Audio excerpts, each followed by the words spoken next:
जय हिंद दोस्तों, मैं नवीन शर्मा आप सभी का स्वागत करता हूं। आशा करता हूं आप सब एकदम अच्छे हैं, एकदम बेहतरीन हैं। एक बार सारे प्यारे दोस्त बताएंगे आप सब कैसे हैं। उम्मीद करेंगे बहुत अच्छे होंगे, बहुत बेहतरीन होंगे। और दोस्त, हम लोगों ने शुरू किया था कल आपका यस्टरडे से टारगेट बैच को हिस्ट्री का, और कल का हमारा टारगेट था भारत पर जो विदेशी आक्रमण हुआ अरब और तुर्क, और साथ में दिल्ली सल्तनत की जो नींव पड़ी। ठीक है, तो ये हम कल का टारगेट पूरा कर चुके थे। आज का टारगेट हमारा होगा गुलाम वंश, खिलजी वंश, तुगलक वंश और सैयद वंश।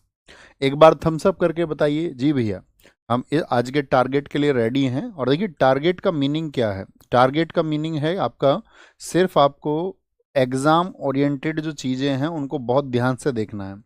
यानी कि सिलेबस हम सारा देखेंगे, सब कुछ पर एक नज़र रखेंगे, एक रिवीजन की तरह।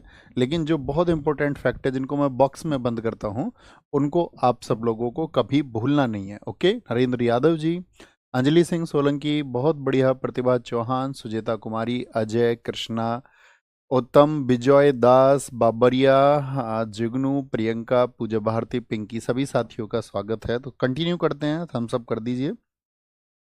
और ये हमारे टॉपिक्स हैं जो हम अगले टारगेट्स, कौन से टारगेट को किस दिन पढ़ेंगे। ठीक है, यहाँ पर देखते हैं। तो हमने कल आपको बता दिया था ये सारी चीज़ें कि दिल्ली सल्तनत में 5 वंश हुए, उनका क्रम भी हमने जाना था। जी के टी असल, गुलाम, फिर खिलजी, फिर तुगलक, फिर सैयद, फिर लोधी। ये मैं आपसे कभी भी पूछूंगा तो आपको पता होने चाहिए। तो गुलाम वंश दिल्ली सल्तनत का पहला वंश है। ठीक है, और गुलाम वंश को ही हम किस नाम से जानते हैं, आपका दास वंश के नाम से जानते हैं, दास वंश के नाम से। ठीक है, इसी को साथी दास क्यों, क्योंकि इसमें जो अधिकतर राजा हुए वो किसी न किसी राजा के दास रहे थे, किसी न किसी शासक के वो गुलाम रहे थे। बहुत सारे इतिहासकारों ने इसको इलबरी वंश से जुड़े होने के कारण इलबरी तुर्क और साथ में ममलूक वंश भी कहा गया है। गुलाम वंश में कुल 11 शासक हुए, और कुतुबुद्दीन ऐबक गुलाम वंश का संस्थापक है, ये हमने आपको कल भी बताया था। तो गुलाम वंश का संस्थापक कौन है। टारगेट बैच में साथी अतिरिक्त बातें मत करना। अभी ना तो स्टैटिक जीके की हम कोई बात कर रहे हैं, ना अतिरिक्त बातें, सिर्फ यहाँ पर फोकस करिए हम क्या मार्क कर रहे हैं। इसके अलावा आपको बात करते हुए नहीं दिखना, नहीं तो आप टारगेट से भटक रहे हैं। ठीक है, ओके। तो क्या बोलेंगे, कुतुबुद्दीन ऐबक 1206 से 1210 गुलाम वंश का संस्थापक रहा। और भारत में जो इसने सेंटर बनाया वो बनाया आपका कहाँ पर, लाहौर में। देखना ध्यान से, कहाँ पर, लाहौर में। यानी क्या राजधानी इसकी दिल्ली है, मैं आपसे पूछूं तो आप कहेंगे नहीं भैया, लाहौर में था। इसने मिलिट्री कैपिटल इंद्रप्रस्थ यानी दिल्ली के पास में बना रखी थी। और ये मोहम्मद गोरी का गुलाम था। बताइए जरा, कल हमने आपको बताया था गोरी के कितने गुलाम थे। तो गोरी के 4 गुलाम थे, यलदौज, कुबाचा, मोहम्मद आपका कुतुबुद्दीन ऐबक और साथ में मोहम्मद बख्तियार खिलजी, 4 थे टोटल। ओके, आते हैं।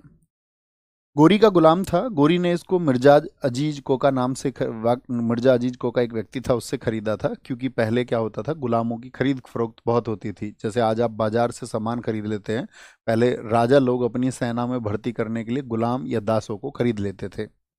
मोहम्मद गोरी ने ऐबक को 2 उपाधि, मलिक और सिपहसालार दी। ऐबक गोरी का दामाद भी बना, और गोरी ने इसे शुरुआत में अमीर आखूर पद दिया। बहुत बार रिपीट होता, अमीर आखूर एक पद था दिल्ली सल्तनत में। वो क्या है, तो वो घोड़े के अस्तबल का प्रमुख होता था, यानी कि जहाँ घोड़े रहते हैं उसकी देखभाल करता था, सफाई, घोड़ों की मालिश, ये सब करता था। ठीक है, ऐबक को, ऐबक जो है इसको ऐबक को पील बख्श कहा जाता है, क्योंकि अपनी विजय के बाद में इसने हाथियों का दान करता था ये। लाख बख्श, लाखों का दान ये करता था। इसको हातिम द्वितीय कहा गया है, एक फारस के शासक से इसकी तुलना की गई है। कुरान इसको याद थी पूरी तरह से, तो इसको कुरान खां भी कहा जाता था। ऐबक ने कभी भी अपने नाम का कोई सिक्का नहीं चलाया, कभी नहीं, और ना ही खुतबा और प्रशंसा पत्र पढ़वाया, और ना ही खुद को उसने राजा कहा। उसने क्या बोला खुद को, मलिक और सिपहसालार। यानी कि वो मोहम्मद गोरी के गुलाम के तौर पर शासन करना चाहता था, और खुद को राजा नहीं कहता था। ऐबक एक गुरु का शिष्य था जिनका नाम है बख्तियार काकी, और बख्तियार काकी आपका सूफीवाद से जुड़े रहे थे। आप हमें बताएं, भारत में सूफीवाद के जनक कल हमने कौन बताए थे आपको। बख्तियार काकी के जो गुरु थे वो थे मोइनुद्दीन चिश्ती, और कल हमने आपको बताया कि यही आपका किसके, भारत में सूफीवाद के जनक थे। इन्हीं बख्तियार खाकी की याद में आपका क्या बनाया गया, कुतुब मीनार को बनाया गया, कुतुब मीनार को। शिव पूजन कुमार जी, बहुत thank you, very good. Sir क्या हमको इसका हिस्ट्री का नोट्स बनाना? नहीं बच्चों, इसको मोबाइल से पढ़ना, इसको मोबाइल से पढ़ना, और जो शॉर्ट नोट हम आपको बता रहे हैं उसको बहुत छोटा छोटा लिख लेना, या आप उसका पीडीएफ प्रिंट करवा सकते हैं। पीडीएफ प्रिंट कराने के लिए पैसे नहीं है, ठीक है? तो आपके पास जो भी जर्नल सोर्स होगा, कोई किताब होगी, उससे आप देख सकते हैं, और साथ में वहाँ पर इन चीज़ों को मार्कअप कर लेना। आपने कहीं यूट्यूब से कभी नोट्स बना, आप कहेंगे नहीं भैया मैंने तो कुछ पढ़ा ही नहीं है कभी भी, ना मेरे पास कोई बुक है, ना मैंने कभी कुछ पढ़ा है, ना मैं लिखना जानता हूँ, ना मैं पढ़ना जानता हूँ, तो बच्चे फिर इंतजार करिए, फिर 1 वर्ष का समय लगता है कम से कम, है ना? उतना मान के चलना पड़ेगा। बख्तियार काकू के गुरु जो थे वो मोइनुद्दीन चिश्ती थे। और ऐबक की अगर हम बात करते हैं, ऐबक ने क्या क्या बनवाया था? एक 2.5 दिन का झोपड़ा, 2.5 दिन का झोपड़ा इसने बनवाया था अजमेर में। दरअसल में ये 2.5 दिन का मतलब है, एक दिन में कितने घंटे होते हैं? 24। तो ये 60 घंटे में बना था, 60 घंटे में, यानी कि ये आपका 60 आवर्स में बना। पहले ये संस्कृत का एक महाविद्यालय था जिसको विग्रहराज ने बनवाया था। इसने इस आपका संस्कृत के महाविद्यालय को तुड़वा करके उसकी जगह 2.5 दिन का झोपड़ा बनवाया, और 2.5 दिन का झोपड़ा एक मस्जिद है। आपसे पूछेगा एग्जाम में, कई बार पूछ लेता है 2.5 दिन का झोपड़ा क्या है, या ये इमारत क्या है? ये इमारत एक मस्जिद है। कुव्वतुल इस्लाम मस्जिद किसने बनवाई थी? ऐबक ने बनवाई थी। कहाँ पर? दिल्ली में बनवाई थी। ये तो आप जानते ही हैं, केरल की सबसे पहली मस्जिद खीरामन जुमा मस्जिद है, जो बॉक्स में लिखा हुआ है, ठीक है? कुव्वतुल इस्लाम मस्जिद ये कहाँ पर है? कुतुब मीनार के उत्तर पूर्व में है, और उत्तर भारत की पहली मस्जिद है। नॉर्थ इंडिया की पहली मस्जिद कौन सी है? तो वो कुव्वतुल इस्लाम है। तो किसने बनवाई है? तो यानी कि उत्तर भारत में जब मुस्लिमों का शासन हुआ, जब गुलाम वंश आया, और आपका कुतुबुद्दीन ऐबक पहला शासक था, ठीक है? बेटा आप बात क्यों कर रहे हैं? कुछ सारे बच्चे पढ़ रहे हैं, 2-4 बच्चे लगातार कमेंट कर रहे हैं, रिक्वेस्टिंग टू यू। बच्चे इतना समझाने के बावजूद भी, इतना रिक्वेस्ट करने के बावजूद भी, व्हाई नॉट? पीडीएफ पीडीएफ आप शोर कर रहे हैं, पीडीएफ पीडीएफ। मैंने कहा कि आप अगर कल की क्लास नहीं की है तो पहली क्लास को क्रम से देखा करो। पिछले 20-25 दिन से जहां पीडीएफ मिल रही है वहीं पर पीडीएफ मिलेगी। क्लास 1 से जाइए, जिस दिन क्लास 1 शुरू हुई थी। हम आपसे रिक्वेस्ट करते हैं, हम देखते हैं उसमें कि भाई कोई बच्चा कुछ पूछ तो नहीं रहा रिलेटेड, और आपका इस तरह दिखता है तो अच्छे बच्चे का भी वो डाउट जो है नहीं दिख पाता है। ओके, समझ गए? उत्तर भारत की पहली मस्जिद। तुम भाई देखा करो इनको, जो बच्चे लगातार सुनते ही नहीं है बात को। कुतुब मीनार का निर्माण शुरू कराया गया। कुतुब मीनार किसकी याद में बनी है बताइए? बख्तियार काकी की याद में। आरती बहन एकदम ठीक है। कुल मंजिल की बात करते हैं तो कितनी है कुतुब मीनार में? कुल मंजिल 5 हैं। पहली मंजिल ऐबक ने बनवानी शुरू की थी। इसका निर्माण कार्य जो कहते हैं पूर्ण कराया। दूसरी, तीसरी और चौथी मंजिल वो इल्तुतमिश ने बनवाई। 5वीं मंजिल बाद में तुगलक वंश का एक शासक हुआ, फिरोज शाह तुगलक। इसने इसको मरम्मत कराया था। मरम्मत क्यों कराया था? क्योंकि 1368 में दिल्ली में बिजली गिर गई थी, और उस बिजली की वजह से क्या हुआ, कुतुब मीनार क्षतिग्रस्त हो गई। और बाद में आपका लोधी वंश में एक शासक था सिकंदर लोधी, उसके टाइम पर भी 1505 में एक बार यहाँ पर भूकंप आ गया था दिल्ली में, तब भी कुतुब मीनार में नुकसान पहुंचा था, तब उसने उसको निर्मित कराया था 1505 में। तो ये चारों पांचों फैक्ट बहुत पूछे जाते हैं। कुतुब मीनार की हाइट कितनी है? 73 मीटर है। 1993 में यूनेस्को की विश्व विरासत सूची में शामिल किया गया, ठीक है? गुंबद कला और मेहराब कला का जनक कौन है? आपका कुतुबुद्दीन ऐबक है। भैया ये गुंबद कला क्या होती है? देखिए, प्राचीन इमारतों को आप देखते होंगे तो इस तरह का स्ट्रक्चर आपने देखा है, यस और नो? इस तरह का स्ट्रक्चर बहुत सारी इमारतों पर अगर आपने देखा हो, ऐसा स्ट्रक्चर, और एक आपने इस तरह का स्ट्रक्चर देखा होगा कहीं पर दीवारों पर या एंट्री पर, तो ये गुंबद कला होती है, और इस तरह के डिजाइन को बोलते हैं मेहराब।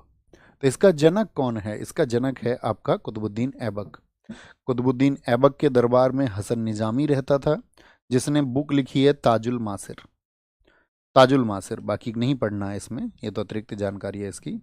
ऐबक को ही गुंबद कला और मेहराब कला का जनक कहते हैं, ये हो गया। ऐबक की डेथ हो गई आपका 1210 में। वो घोड़े पर बैठ करके पोलो खेल रहा था, चौगान, ठीक है? पोलो खेल रहा था, घोड़े से वो गिर गया। अब मुझे बताइए ऐबक का कुल कितने वर्षों का शासन रहा? कब से कब तक का शासन रहा? ठीक है, क्या कहेंगे? तो आप कहेंगे भैया इसका 1206 से 1210 तक शासन रहा। और इसको दफनाया गया कहाँ पर? ऐबक का मकबरा कहाँ पर है? तो ऐबक को दफनाया गया आपका लाहौर में। कहाँ पर दफनाया गया? लाहौर में दफनाया गया। ठीक है, लाहौर में दफनाया गया। ऊपर दिखाओ, ऊपर एक बच्चे ने क्वेश्चन पूछा था, रजिया सुल्तान इल्तुतमिश की बेटी थी। हाँ बिल्कुल, अभी आएगी, धैर्य से पढ़िए थोड़ा, अभी आएंगे थोड़ी देर में। इसके बाद में आपका क्या बोलेंगे, आराम शाह गद्दी पर बैठता है। ठीक है, आराम शाह इसका पुत्र है, 8 माह का इसका शासनकाल रहा, कुल ज़्यादा दिन गद्दी पर नहीं रहा। इसके लिए इल्तुतमिश भी गद्दी पर जो है बैठना चाहता था, तो इल्तुतमिश ने इसको एक वॉर में, जूड के युद्ध में हरा दिया। ठीक है, इसमें क्या हुआ, दो पक्ष बने थे, एक दिल्ली के जितने भी सरदार थे वो सब आ गए थे इल्तुतमिश की साइड में, और इल्तुतमिश की साइड में आने की वजह से जूड के युद्ध में क्या हुआ, इल्तुतमिश की विजय हुई। और लाहौर साइड के जितने भी सरदार थे वो आराम शाह के समर्थन में थे, लेकिन आराम शाह क्या होता है, इस युद्ध को हार जाता है। तो विजय किसकी हुई, इल्तुतमिश की। तो फाइनली अगर हम कहें, आराम शाह कुछ दिन ही रहा और इल्तुतमिश गद्दी पर आ गया। इल्तुतमिश जो गद्दी पर आता है, इसका वर्ष और शासनकाल बहुत इंपॉर्टेंट है। कब से कब तक, 1211 से 1236। इसको गुलाम का गुलाम कहा गया। देखिए इस बात का क्या मतलब है, इल्तुतमिश किसी का गुलाम था, तो आप कहेंगे हाँ जी ये ऐबक का गुलाम था, और ऐबक खुद गुलाम था किसका बताइए, मोहम्मद गोरी का। तो हुआ ना ये गुलाम का गुलाम, आप कहेंगे हाँ जी। इलबरी वंश से इसका संबंध था, ये तुर्क था। तुर्क कौन आया था भारत में, याद है, अल्पतगीन, सुबक्तगीन और आपका गजनवी। हाँ जी भैया। इसकी उपाधि थी अमीर उल उमरा, इसका टाइटल था। इसके पिता का नाम ईलम खां था। इसने राजधानी बनाई दिल्ली। हमको फोकस करना है इस बात पर। मुझे बताओ ऐबक की राजधानी कहाँ पर थी, लाहौर में। तो पूछा जाता है इल्तुतमिश ने राजधानी कहाँ स्थापित कर दी थी, दिल्ली में। इसीलिए इल्तुतमिश को दिल्ली में सल्तनत काल का वास्तविक संस्थापक कहा जाता है। कभी भी पूछेगा दिल्ली का वास्तविक संस्थापक, ठीक है, गुलाम वंश का तो कौन था, इल्तुतमिश। इसने अपने शासन को और क्षेत्र को बढ़ाया। ये साथी बदायूं जीता इसने। और ये पहले क्या होता था, ये पहले बदायूं का गवर्नर होता था। गवर्नर का मतलब है बहुत सारे सेनापतियों को गवर्नर बनाया जाता था वहाँ का शासन संभालने के लिए। इल्तुतमिश ने इक्ता प्रथा चलाई। ये उत्तर भारत में किसने चलाई थी, आपको पता होगा, काशिम के समय पर। और इल्तुतमिश ने इसको दिल्ली तक के क्षेत्र में चलाया। इक्ता का मतलब क्या है, लिखिए। अगर मैं बोलूं इक्ता का अर्थ, आप एक एक एक शब्द में बताइए, तो कौन सा एक शब्द आप लिखना चाहेंगे। तुर्क ए चहलगानी, इसने 40 जबरदस्त सरदारों का एक ग्रुप बनाया ताकि उसकी मजबूती रहे, और उस समय के जो प्रभावशाली लोग थे उनका एक गुट बना लिया ताकि उसको कोई दिक्कत नहीं आए। आगरा में इसने न्याय का घंटा लगवाया। इल्तुतमिश के समय की जो भी हिस्ट्री है वो तारीख ए फिरोज शाही में लिखी गई है। इसमें तारीख ए फिरोज शाही में, और जिसका लेखक है बर्नी। खलीफा से खिलहत प्राप्त करने वाला पहला सुल्तान बना। भैया एक खलीफा तो आप जानते ही हैं, इस्लाम जगत का सर्वोच्च पद था। तो खिलहत का क्या मीनिंग है, खिलहत का मीनिंग है आपका, खिलहत का मीनिंग है कि उसको प्रशंसा पत्र मिला। प्रशंसा पत्र मिला, बहुत बढ़िया। राधा चौहान जी सबसे पहले आंसर देते हुए। जमीन, जमीन। मैं कह रहा हूं एक शब्द लिखना है, एक शब्द। तो बहुत सारे लोगों ने तो 5-6 शब्द लिख दिए हैं। चलो ठीक है, कोई दिक्कत नहीं है। वेतन की जगह जमीन, जमीन का टुकड़ा, जमीन लिखा है कई साथियों ने, बहुत बढ़िया। ओके, तो खलीफा से खिलहत प्राप्त करने वाला पहला सुल्तान की भाई मुझे प्रशंसा पत्र दो, एप्रिसिएशन लेटर, जैसे आज कंपनीज देती हैं ग्रोथ का। यहां पर तराइन का तीसरा युद्ध इंपॉर्टेंट है। तराइन का तीसरा युद्ध ये हुआ 1215-16 में। यलदौज, बताइए क्या यलदौज एक गुलाम था, यलदौज एक गुलाम था मोहम्मद गोरी का, और वहां पर शासन मिल गया था ऐबक को। आप सबको पता होगा ऐबक ने रिश्तेदारी कर ली थी यलदौज से। लेकिन जब ऐबक गद्दी पर नहीं रहा, तो उसके बाद में जब इल्तुतमिश गद्दी पर आया तो अपने अधिकार को दर्शाया यलदौज ने कि भाई गौरी के वंशज तो हम हैं। यानी कि वंशज के मतलब क्या है, वंशज से मतलब क्या है कि उसके जो उत्तराधिकारी हैं, सेनापति हैं, वो तो हम हैं। तो इस तरह से इन दोनों के बीच में वॉर हो गया, और जिसमें इल्तुतमिश की जीत हुई। 1217 में इल्तुतमिश ने लाहौर पर नियंत्रण किया। लाहौर पर वो कंट्रोल कर लेता है। ठीक है, देखिए अक्सर क्या होते हैं, राजधानी अपनी बदलते रहते थे। राजधानी मतलब ये अपने क्षेत्र के हिसाब से रखते थे। जैसे किसी राजा का क्षेत्र यहाँ था तो वो राजधानी रखता था इधर। अब किसी राजा का क्षेत्र हो जाए इतना बड़ा तो वो राजा राजधानी कहाँ पर रखेगा, सेंटर में। तो अक्सर राजधानी ये बदलते रहते थे। ठीक है, राजधानी बदलते रहते थे। मंगोलों का आक्रमण इसके टाइम पर हुआ, मंगोलों का आक्रमण। और मंगोल आक्रमण बहुत इंपॉर्टेंट टॉपिक है। क्यों? क्योंकि देखिए मंगोल से मतलब क्या है, मंगोलिया क्षेत्र आप आज देखते हैं, ये आज का भारत है। और भारत से ऊपर अगर हम बात करें, इस क्षेत्र में मंगोल क्षेत्र था। और यहाँ पर एक आक्रमणकारी था चंगेज खान, जिसने दुनिया में बहुत तबाही मचाई। रोज वो साथी हजारों लोगों को मारता था। तो उसका विरोधी जो शासक था आपका, वो भाग करके आ जाता है भारत। ठीक है, भारत की तरफ। और उसके पीछे पीछे आपका आता है कौन? चंगेज खान की सेना। तो वो आकर के इल्तुतमिश से मदद लगाता है कि मुझे आपका मंगोलों के खिलाफ जो है, उसका नाम है जियाउद्दीन मकबरनी। तो मकबरनी आया इल्तुतमिश के दरबार में कि भाई मेरी हेल्प करो। तो कहते इल्तुतमिश ने बड़ी चालाकी से ये प्रयोग करते हुए, अपने मस्तिष्क का देखते हुए, कि अगर मैं इसकी हेल्प करूंगा तो पीछे से आएगा चंगेज खान और हमारे शासन को बहुत दिक्कतें होंगी। तो क्यों ना ऐसा करूं कि मैं इस मकबरनी का ही कत्ल करा दूं। तो जो आपका पनाह मांगने आया हुआ था, शरण मांगने हुआ आया था, आपका जलालुद्दीन मकबरनी का ही कत्ल करा दिया। और इस तरह से कहते हैं उसने अपने साम्राज्य को बचा लिया। चंगेज खान बहुत प्रभावशाली शासक था। इसने भारत के करीब में ईरान यानी ट्रांसक्सियाना पर विजय पाई थी 1219 में। और इसकी डेथ हुई थी 1227 में। इल्तुतमिश ने बंगाल भी जीता और बिहार का सूबेदार इसने अलाउद्दीन जानी को नियुक्त किया था। 1232 में इसने ग्वालियर, देखिए एमपी तक पहुंच गया इल्तुतमिश, एमपी तक। सुल्तान गढ़ी का मकबरा बनवाया इसने, सुल्तान गढ़ी का मकबरा यहाँ देखिए, सुल्तान गढ़ी का मकबरा। इसके बेटे का नाम था नसरुद्दीन महमूद, उसकी याद में इसने बनवाया। और ये भारत का पहला टॉम्ब है। मकबरा तो समझते होंगे ना, जैसे कि हिंदुओं में क्या होता है, समाधि होती है, ऐसे ही आपका मुस्लिमों में क्या होता है, आपका इस्लाम में क्या होता है, कब्र होती है, कब्र। और उस कब्र पर यदि कोई आप स्ट्रक्चर बनवा देंगे तो उसको बोलते हैं क्या, मकबरा बोला जाता है, मकबरा। ठीक है। इसने जीतल, तांबा, टंका और चांदी के सिक्के जारी किए। 175 ग्रेन और आपका 175 ग्रेन यानी लगभग 11 ग्राम का सिक्का था। बहुत पूछा जाता है कि जीतल किसने जारी किया था, टंका नाम की मुद्रा किसने जारी की थी। इसने सिक्कों पर टकसाल का नाम लिखवाया। देखिए आज भारत में कितनी टकसाल है, हम आपसे पूछें तो आप कहेंगे भैया आज भारत में 4 टकसालें हैं। आपका हैदराबाद में है, मुंबई में है, कलकत्ता में है और नोएडा में है, जहां पर सिक्के ढाले जाते हैं। तो उन सिक्कों पर भी एक साइन बनाया जाता है कि कौन सा किस टकसाल का है। तो ये लिखवाता था टकसाल, यानी कि मिंट का नाम लिखवाता था, मिंट का नाम, मिंट का नाम। ठीक है।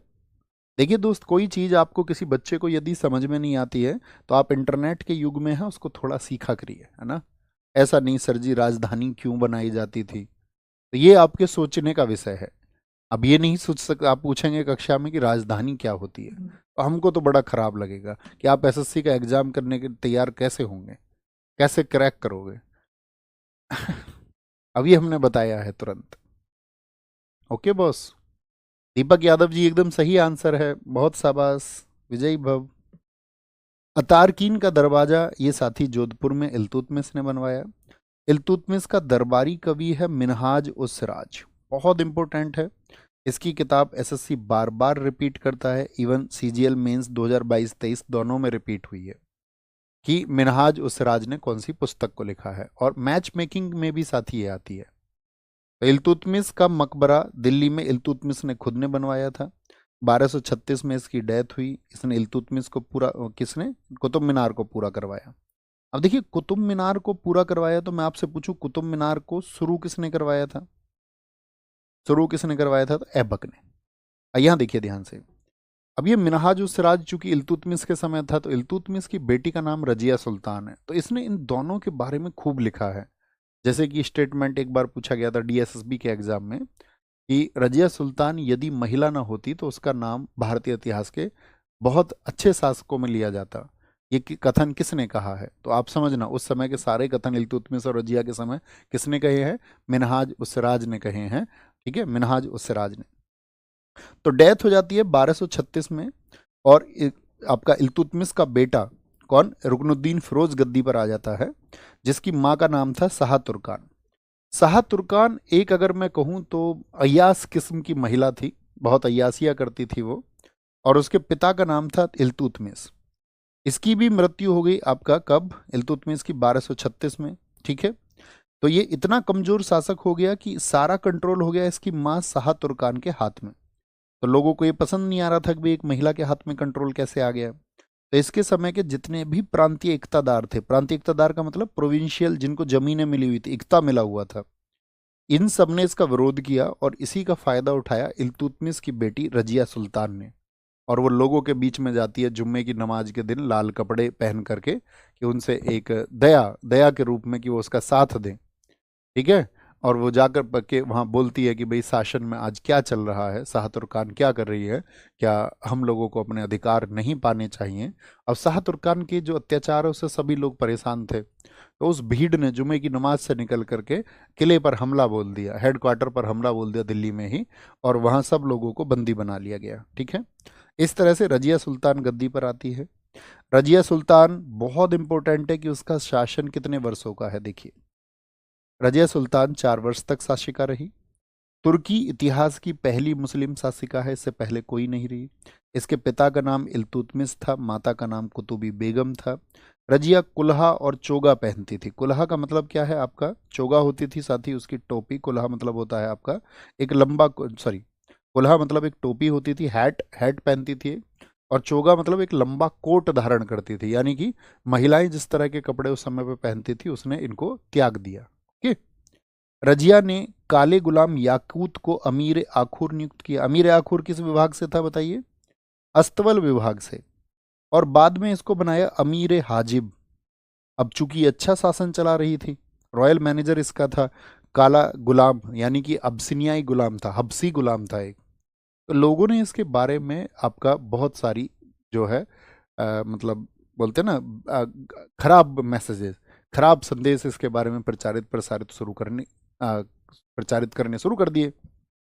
क्योंकि कहते हैं कि जब कोई आगे बढ़ता है और जीवन में वो तरक्की पाता है तो जो लोग उसे ईर्ष्या करते हैं उसके बारे में खराब बातें फिर करने लग जाते हैं। तो ऐसा ही किया किसने, लोगों ने, वहाँ की जनता ने। कहते हैं कि रजिया सुल्तान तो जब घोड़े पर बैठती है तो इसको अपनी गोद में भर करके अब बैठाता है आपका काला गुलाम, यानी कि वो काला था एकदम से, जो वो अपसी होते हैं ना उस तरह से। और साथ में ये हमेशा साथ रहता है इसके। इस तरह की खबरें चलने लग गई। इसके खिलाफ बहुत सारे लोगों ने विद्रोह किए कि भाई एक लड़की शासक कैसे हो गई है। लोगों को तो एकदम से चैलेंज हो गया। आज भी लड़कियां यदि आगे बढ़ती हैं तो बहुत सारे पुरुष वर्ग को तो आज भी स्वीकार नहीं होता। कबीर खां एयाज पहला व्यक्ति था जिसने विद्रोह किया। एतकीन, ये अमीर हाजिब था, ये भी एक मैनेजर था। अल्तुनिया का विद्रोह आपको याद रखना है। अल्तुनिया, अल्तुनिया साथी ये भटिंडा यानी कि पंजाब में था, पंजाब में था। और इसके खिलाफ विद्रोह कर दिया किसने, अल्तुनिया ने, रजिया सुल्तान के खिलाफ। रजिया सुल्तान पंजाब जाती है और वहां पर क्या होता है, उस युद्ध में याकूत मारा जाता है। और वहां पर किला था, किला मुबारक, कहाँ पर है ये, पंजाब में। और साथ में रजिया को कैद कर लिया जाता है। अब रजिया तो कैद हो गई, रजिया तो कैद हो गई। इधर क्या था मुझे बताएं, तुर्क के चहलगानी में कितने सरदार थे, इल्तुतमिश के 40 सरदार, और वो सभी चाहते थे रजिया गद्दी से हटे। तो उन्होंने दिल्ली में जश्न मनाया। उन्हीं 40 सरदारों में से एक है अल्तुनिया, लेकिन इसको जश्न में नहीं बुलाया। रजिया ने इससे कहा, पगले हैं, तूने हमको कैद किया है और वो उधर तेरे दोस्त पार्टी कर रहे हैं, तुझको पार्टी तक में नहीं बुलाया है। इससे अच्छा है, देख हम खूबसूरत हैं, तुम हमसे शादी कर लो, हम दिल्ली की सुल्ताना वैसे ही हैं, तुम दिल्ली के राजा खुद बन जाओगे, क्यों कैद में करना है। आंख आंख मार दी इसकी तरफ। अब ये पिघल गया अल्तुनिया।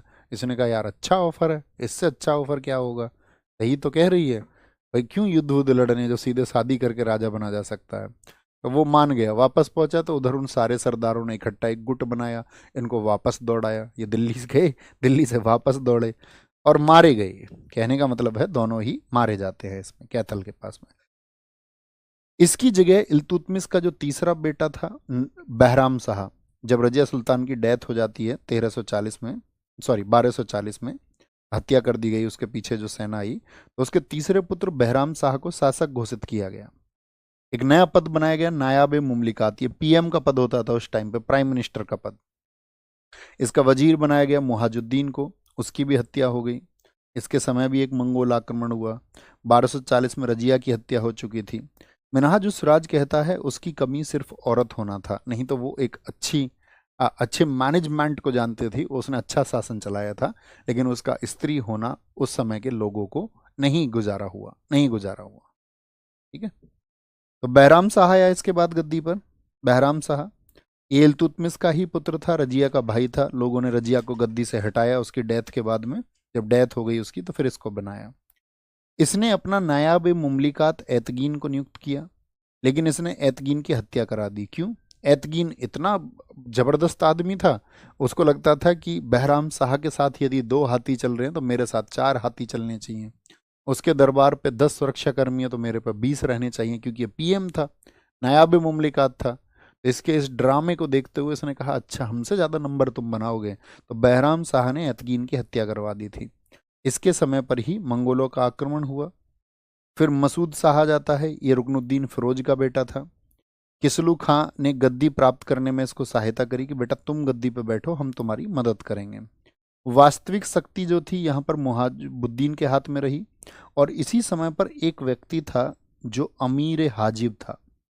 अमीर हाजिब का क्या मतलब होता है? रॉयल मैनेजर, शाही प्रबंधक, जो आपका शाही प्रबंध देखता था कि भाई फैमिली कैसे रहेगी, उसकी सुरक्षा कैसे होगी, फैमिली के खाने के लिए कौन कौन सी चीजें होंगी। ठीक है। तो क्या बोलेंगे? मसूद शाह। देखो एक बच्चा पूछ रहा है रजिया का हस्बैंड कौन था सर? अभी नहीं बताया बच्चों किससे शादी हुई रजिया की। हम दोनों साथ चलते हैं। अभी बताया। आशीष पासवान एकदम ठीक आंसर है। दीपक यादव एकदम सही आंसर है। Very good sir. MTS practice set होंगे बच्चों। नायक 2.0 हो चुका है एसएससी 2025 के सभी एग्जाम्स के लिए। नायक 2.0 प्रैक्टिस सेट मैं यूट्यूब पे करा चुका हूँ। प्रैक्टिस सेट मैं ऐसा बिल्कुल नहीं कर सकता कि आपका एग्ज़ाम आए, ठीक है, और अलग से हम जब तुम नायक 2.0 प्रैक्टिस सेट कर लोगे सारे, इसमें हमने 30 क्लासेस कराई हैं। यूट्यूब पर आप इसको सर्च कर सकते हैं। 30 क्लासेस इसमें होंगी। और ये एमसीक्यू प्रैक्टिस है 2025 एसएससी के सभी एग्जाम्स के लिए।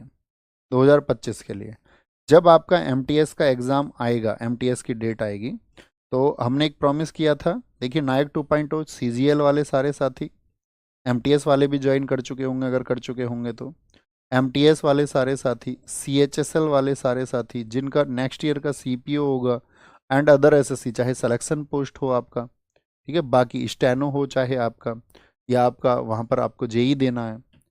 एक ही एमटीएस अभी क्योंकि टाइम है, तो यहाँ पर तो इन चीज़ों के लिए तो आप इसको कर लीजिए। एमटीएस के लिए जो डेडिकेटेड 15 क्लास लास्ट ईयर जैसे मैंने कराई थी 15 क्लासेस, तो उस तरह की 15 क्लासेस का कुछ सोच लेंगे, वो हम करा सकते हैं आपको। ओके, थम्स अप करिए, ठीक रहेगा ना। लेकिन उसके लिए ज़रूरी है कि नायक 2.0 प्रैक्टिस सेट आप कर चुके हों, इतने आप कर लीजिए, एग्जाम टाइम पर आप करेंगे उसको। तो बलबन एक रॉयल मैनेजर बना था किसके टाइम पर? मसूद शाह के टाइम पर। और फिर मसूद शाह के बाद में इल्तुतमिश का एक और बेटा आया, नसरुद्दीन महमूद। ज़्यादातर इल्तुतमिश के बेटे थे, बहुत बड़ा परिवार था। 1246 से 1266।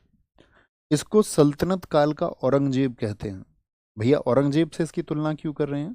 क्योंकि दोस्त औरंगजेब क्या था कि अपने खुद के ऊपर शासन का पैसा खर्च नहीं करता था, टोपी सीकर जीवन व्यतीत करता था, आपका कुरान की आयतें लिख करके उनको सेल करता था, इस तरह से। तो ये सल्तनत काल का औरंगजेब था, यानी इसका खुद का खर्चा नहीं था, टोपी सीकर जीवन व्यतीत करता था। इसके टाइम पर नायाब मुमलिकात बना बलबन। तो बलबन धीरे धीरे तरक्की कर रहा है। अब पीएम की पोस्ट उसको मिल गई है, पीएम का पोस्ट होता था उस टाइम पे। और साथ में महमूद बलबन का दामाद था। अपनी बेटी की शादी भी बलबन ने राजा से करा दी। देखो खुद पीएम है और उसका दामाद कौन है? सुल्तान। तो कहने का मतलब है कुल मिलाकर के बहुत सारी शक्ति बलबन के हित में आई। और नसरुद्दीन महमूद की जब डेथ हुई तो इसको बोलते शमसी वंश का था ये, और शमसी वंश का खात्मा हो गया, और प्रथम इलबरी वंश जो था आपका उसका खात्मा हो गया। तो बलबन गद्दी पर आता है इसके बाद में। और बलबन का शासनकाल आपको याद रखना है। बलबन कहीं कहीं इसके बारे में 1265 लिखा रहता है, लेकिन 1266 एकदम से सही डेट है। वास्तविक नाम इसका बहाउद्दीन है। इसकी उपाधि जो थी इसके दामाद ने उलूग खां दी थी इसको। पूरा नाम इसका गयासुद्दीन बलबन था। इसके टाइम से जो वंश शुरू हुआ उसको द्वितीय इलबरी वंश, प्रथम इलबरी पहले वाले को कहते हैं, और इसको द्वितीय इलबरी या फिर आपका बलबनी वंश कहा जाता है, बलबनी वंश। इसने स्वयं को ईरानी नायक अफर सियाब का वंशज बताया, कह रहा है कि मैं उसकी फैमिली से हूँ, वो एक वीर शासक था ईरान का। अमीर शिकार ये बहराम शाह के समय पर बना था, शिकार विभाग का प्रमुख। अमीर आखूर और साथी आपका एक रॉयल मैनेजर ये मसूद शाह के समय बना। नायब मुमलिकात किसके समय बना, सबसे ज्यादा ये पूछा जाता है। नसरुद्दीन महमूद के समय बना, अपने दामाद के समय बना। इसने स्वयं को बोला कि मैं नियामत खुदाई हूं, यानी कि रिप्रेजेंटेटिव ऑफ गॉड हूं, जो मैं कहूंगा वही होगा। जिल्ले इलाही, ईश्वर की छाया, शैडो ऑफ गॉड मैं ही हूं। यानी खुद को सुप्रीम पावर समझता था बलबन कि मेरे आदेश चलने चाहिए, मेरे आदेश। ओके। बलबन ने सिजदा और पाबोस का शुरुआत की, नवरोज त्योहार शुरू किया। सिजदा क्या था? अब चूंकि बलबन बहुत छुटकू सा था, बहुत छोटी हाइट थी उसकी, कुरूप था वो देखने में, और घोड़ों की मालिश से उसका कैरियर शुरू हुआ था, अस्तबल में घोड़ों की मालिश करता था। लेकिन धीरे धीरे वो गद्दी तक पहुंचा, उसने वो शक्ति जुटाई। और वो शक्ति उसने जुटाई तो उसने शुरू किया, जब उसने देखा था अपने जीवन में अत्याचार को, तो सिजदा। दरबार में सब लोग उसके सामने घुटनों पर आ जाएंगे एकदम से, ठीक है। और पाबोस उसके पैरों को चूमेंगे, रेंगते हुए आएंगे उसके पास तक। नवरोज ये एक फारसी त्योहार था, ईरानी त्योहार था, इसको इसने शुरू किया। तुर्क चहलगानी के जितने भी 40 सरदार थे जो राजाओं का विद्रोह करते थे इल्तुतमिश के समय से ही, उस सब को नष्ट किया इसने, सबको खत्म करवाया। बहुत दंड दिए उनको, कहीं उसको कौड़ों से पिटवाया, कहीं उनको लटकवा दिया, कहीं स्त्रियों से पिटवाया उनको, ठीक है। मेवातियों के खिलाफ उसने लौह एवं रक्त नीति अपनाई। देखिए मेवाती कौन थे? ये हरियाणा के इलाके में थे, और दिल्ली में ये अक्सर लूटपाट करते रहते थे। बलबन के समय पे लूटपाट, तो बलबन ने क्या किया, 3,000 हट्टे कट्टे अफगान सैनिकों को मंगवाया, और उसने कहा दिल्ली के आसपास जितने भी लुटेरे हैं उन सभी का खात्मा कर दो। तो इसको कहा जाता है आयरन एंड ब्लड पॉलिसी, लोहा यानी कि तलवार, रक्त खूब बहाया गया। गैर इस्लामिक प्रथाएं इसने शुरू की, जैसे कि नवरोज त्योहार। सेना का इसने संगठन किया, और साथ में एक डिपार्टमेंट इसने बनाया था, दीवान ए आरिज, ठीक है। दीवान ए आरिज ये सैन्य विभाग होता था, खूब क्वेश्चन पूछा जाता है। दीवान ए आरिज विभाग का संबंध किससे है? सैन्य विभाग से है। कंबाइंड पीडीएफ नहीं डलवाई स्टैटिक जीके की, देख के बताओ, हमने बोला था। सैनिकों के लिए इसने नगद वेतन की शुरुआत देने की कोशिश की थी, लेकिन वो उसमें असफल रहा। इसने एक गुप्तचर विभाग बनाया, बरीद ममालिक, ताकि जो गुप्तचर है उसको कोई व्यक्ति विद्रोह तो नहीं कर रहा, उसका ये खबर दें। सर नवरोज जम्मू कश्मीर का न्यू ईयर है। तन्नू गलत आंसर आपने दिया है, एकदम से फटीचर आंसर आपने दे दिया है। नवरोज नहीं, जम्मू कश्मीर का नवरेह है, नवरेह, ठीक है। देखिए बलबन से सब बहुत डरते थे, लेकिन फिर भी बलबन के टाइम पर एक बार विद्रोह हुआ था बंगाल में, तो ये बहुत पूछा जाता है। बंगाल में विद्रोह किसने किया था? और फिर अपनी सेना लेकर गया था बलबन यहाँ पर, और बलबन ने इनकी खाल उतरवाई थी सबकी, सही पूरी खाल चाहिए मुझे इनकी बॉडी की, उसमें भूस भरवा के उसको आपका क्या बोलेंगे, बंगाल के बाजारों में लटकवा दिया था 2,000 लोगों को इसने, ठीक है। बहुत कत्लेआम किया।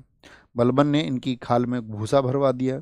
बलबन का इक्तेदार अपने पुत्र बुगरा खां को इसने बनाया।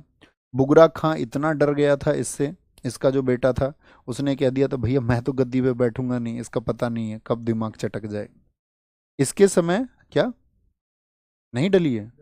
डली हुई है बच्चों, पीडीएफ डली हुई है, पीडीएफ अपलोड है बच्चों, पीडीएफ अपलोड है। स्टैटिक जीके की लास्ट वाली क्लास में होगी ना, सबसे ऊपर स्टैटिक जीके वाले फोल्डर में सबसे ऊपर स्टैटिक जीके की जो साथी पीडीएफ है, कंबाइंड पीडीएफ, वो अपलोड हो चुकी है, वो देखना आप, है ना।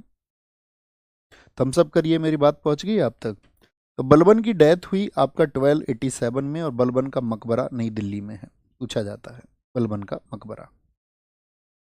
इसके बाद में कैकुबाद गद्दी पर आता है, कोई इंपोर्टेंट बात नहीं है। उसके बाद में कैमूर्स आया, कैमूर्स जिसको गुलाम वंश का अंतिम शासक कहा जाता है। एक बात याद रख लेना, गुलाम वंश का अंतिम शासक था आपका कैमूर्स। तो गुलाम वंश अपनी जो है साथी लोकप्रियता खो चुका था, और इनके समय पर मंगोल आक्रमण अक्सर होते थे, और बुलंदशहर जो इक्ता होता था, बुलंदशहर जो जमीन का टुकड़ा था, इसका एक वफादार सेनापति था जलालुद्दीन खिलजी। जलालुद्दीन खिलजी ही वो व्यक्ति था जिसने बहुत सारे मंगोल आक्रमणों को विफल किया था। उसकी जो कमांडिंग थी वो बहुत शानदार थी, वो एक शानदार सेनापति था गुलाम वंश के समय पर। और जब इसने देखा कि गुलाम वंश के शासकों में अब उतना जोर नहीं रहा है, तो इसने क्या किया, इन सबको गद्दी से हटा करके इनकी हत्या करवा करके एक नए वंश खिलजी वंश की नींव की। खिलजी वंश आप सबको पता है सबसे कम समय तक कौन सा वंश रहा दिल्ली सल्तनत पर?